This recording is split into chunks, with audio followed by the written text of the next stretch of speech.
올 시즌 초반 메이저리그에서 가장 압도적인 투수를 꼽으라면 이 선수를 이야기하지 않을 수가 없습니다. 시즌 초반 흔들리는 다저스의 선발진을 아주 강하게 지지해주며 자신이 왜 사와무라 3관왕을 수상했는지, 그리고 왜 그토록 많은 구단들이 자신을 영입하기 위해 노력했었는지 하나의 시즌을 보내고 나서야 드디어 자신의 가치를 완전히 만개하고 있는 3본 유신 야마모토 요시노부의 이야기를 해보겠습니다. 올 시즌 요시노부는 지난해 초반과는 다르게 정말 눈부신 활약을 펼치고 있습니다. 시즌이 시작되기 전 내셔널리그의 사이언 컨텐더로 가장 주목받았던 선수는 야마모토는 아니었습니다. 물론 유력 경쟁자군에 속해 있긴 했지만 그보다는 풀스킨스가 가장 유력한 선수로 여겨졌으며 그 뒤를 이어 헌터 그린, 저 킬러가 야마모토보다는 더 유력한 경쟁자로 뽑히기도 했습니다. 그런데 막상 뚜껑을 열어보니 아직 시즌 초반이긴 하지만 야마모토 요시노부는 3명의 선수들과 비교해서 전혀 밀리지 않는 수준의 게임 지배력을 보이고 있습니다. 야마모토 요시노부는 현재까지 6게임의 출장에 34이닝을 던졌고 4개의 자책점만을 내주며 ERA 1.06을 기록하고 있고 피안타율 1할 9푼, FRP 2.24, 탈삼진 43개를 기록하며 ERA는 MLB 1위, 탈삼진 10위, 피안타율 12위를 기록하는 등 아주 훌륭한 성적을 기록하고 있습니다. 자신의 몸값이 왜 3억 2,500만 달러인지를 아주 제대로 보여주고 있습니다. 그리고 이런 클래식 지표를 제쳐두고 실제 게임의 지배력을 보면, 그러니까 흔히 말하는 체감이란 것을 생각하면 이번 시즌 야마모토는 정말로 인상적인 느낌을 주는 선발 투수가 맞습니다.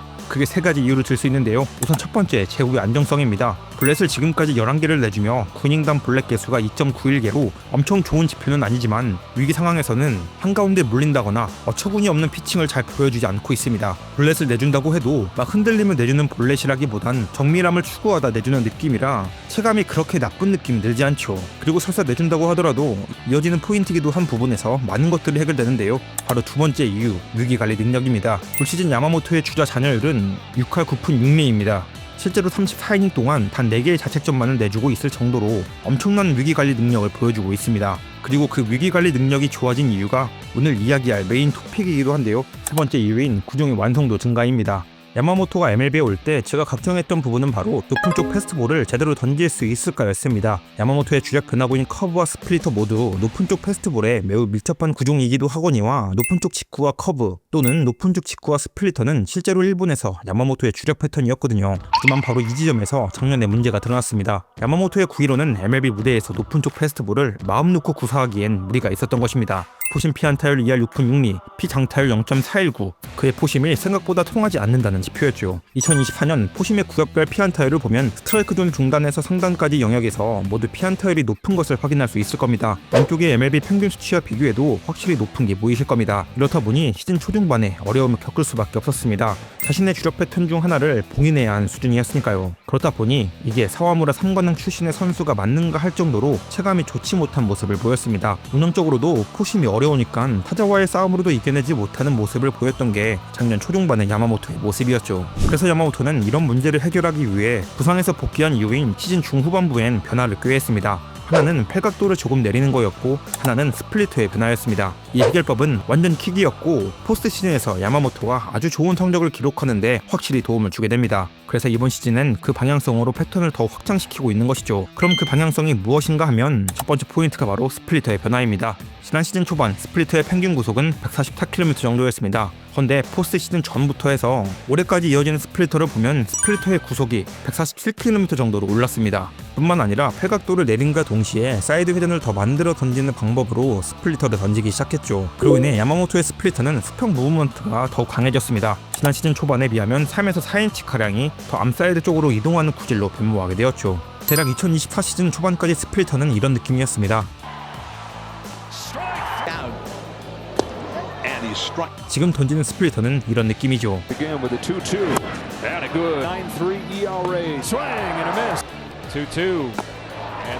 무브먼트가 달라진 게 느껴지시나요? 이 변화는 아주 주요했습니다. 올 시즌 스플리터 피안타율 1할 1푼 1리, 피장타율 0.200, 타구 발사각도 마이너스 19도, 삼진 22개, 헛스윙률 49.4%. 이 성적이 그 증거입니다. 사실 불펜 투수가 아닌 선발 투수가 패스트볼의 구사율을 줄이고 주력 변화구의 구사율을 높인다는 건 사실 대부분의 상황에선 긍정적일 수 없습니다. 근데 야마모토는 아닙니다. 이유는 야마모토의 진화한 스플리터는 특별하기 때문입니다. 야마모토의 스플리터는 오프 스피드볼이긴 하지만 사실 솔직히 변형 패스트볼의 성격과 그리 다르지 않습니다.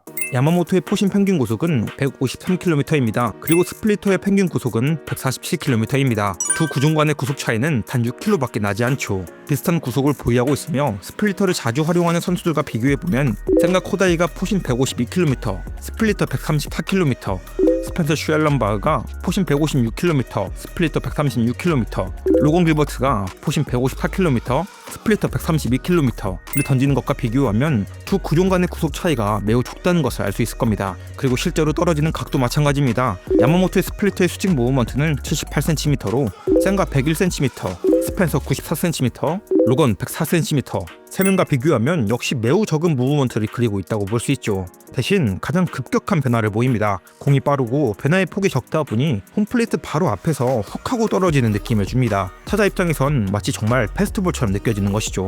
싱커나 커터처럼 정말 훅 하고 변화하는 듯한 느낌을 받는 것입니다. 어떻게 보면 아주 클래식한 싱킹 패스트볼 같은 느낌이 들 정도의 변화가 된 셈이죠. 그렇기 때문에 이렇게 구사를 높인다고 해도 전혀 문제가 되지 않는 것입니다. 많이 본다고 타자에게 유리한 구성이 아니게 되었거든요. 몇 개의 경기 지표를 보겠습니다. 4월 19일 7이닝 무실점 18삼진을 기록한 텍사스전을 보면 스플리터 31구, 패스트볼 31구를 던졌습니다. 4월 12일 6이닝 무실점 9탈3진을 기록한 컵스전도 보면 스플리터 31구, 패스트볼 35구를 던졌습니다. 네, 거의 5대5 수준으로 스플리터를 활용하고 있죠. 그럴 수 있습니다. 변화구이면서 변형 패스트볼의 역할을 동시에 해줄 수 있는 이 구종을 더 이상 많이 던지지 말아야 할 이유가 없거든요. 오히려 이렇게 포심과 1대1 비율을 유지할수록 타자들은 더욱 어려움을 느낄 것이고 그에 따라 그의 포심도 같이 좋아지는 효과도 얻게 될 것입니다.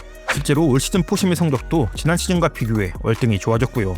근데 이러면 약점이 생깁니다. 두 개의 주력 구종이 같은 타이밍으로 형성된다는 것이죠. 궤적의 변화는 어쩔 수 없다고 치더라도 타이밍이 하나로 좁혀지게 되면 타자 입장에선 이게 그렇게까지 난제로 이어지지 않을 수 있습니다. 헌데 야마모토에겐 이 모든 상황을 한 번에 해결해줄 구종인 커브의 완성도가 너무 좋습니다. 정말 어떻게 보면 커브가 있기에 스플리터의 이런 변화를 선택할 수 있었던 게 아닌가 싶을 정도죠. 야마모토의 커브의 수직 무브먼트는 161cm의 변화폭을 지니고 있습니다. 평균 대비 20cm나 큰 각으로 떨어지는 셈이죠. 게다가 커브의 구속은 123km로 두 개의 주력 구종과 대략 16에서 20km 정도의 차이를 보이고 있습니다. 타자의 타이밍을 빼앗기 딱 좋은 구속이죠. 이 커브를 중간중간 섞어줌으로써 타자의 타이밍과 시선을 흐트러뜨릴 수 있게 되고 그 간극을 다시 스플리터를 활용해 타자를 공략할 수 있게 되는 걸 알 수 있습니다. 물론 시즌 초반 커브의 재구가 높게 되는 경우가 많아지면서 구사율에 비해 안타를 많이 허용하며 피안 타율 3할 1푼 6리를 기록하고 있지만 많이 맞고 안 맞고를 떠나서 앞선 두 구종의 위력을 살리기 위해선 야마모토는 이 커브를 반드시 던질 수밖에 없는 구조입니다. 그래서 이제 야마모토에겐 이게 다음 숙제이지 않나 싶습니다. 여기서 만족하지 않고 더 완벽한 투수가 되기 위해서는 지금 이 커브의 타겟존을 이 정도까지 내려야 합니다. 그렇다면 야마모토는 정말 싸이형을 타낼 수 있지 않을까 하는 생각이 듭니다. 이 밖에도 커터와 싱커도 올 시즌 들어 팔각도를 내린 효과를 보고 있습니다. 무브먼트의 증가가 확실히 눈에 띄거든요. 분명 야마모토는 자신의 약간의 오점이라고 할 수 있는 공은 빠르지만 구위는 살짝 부족한 포심을 채우기 위해 자신이 택할 수 있는 최고의 수를 만들어냈습니다. 그리고 지금까지는 정말 완벽하죠. 다저스의 선발진이 지금 많이 어렵습니다. 글래스노와 스넬이 깨졌습니다. 지탱해줄 선발 자원은 이제 야마모토 뿐이죠. 과연 야마모토는 다저스의 1선발 자리를 굳게 지켜주며 팀을 이끌어 나갈 수 있게 될까요? 그리고 사와무라상과 사이 영상을 모두 섞어난 최초의 1군 투수가 될 수 있을까요? 2025 시즌 야마모토 요시노부의 기추가 주목됩니다.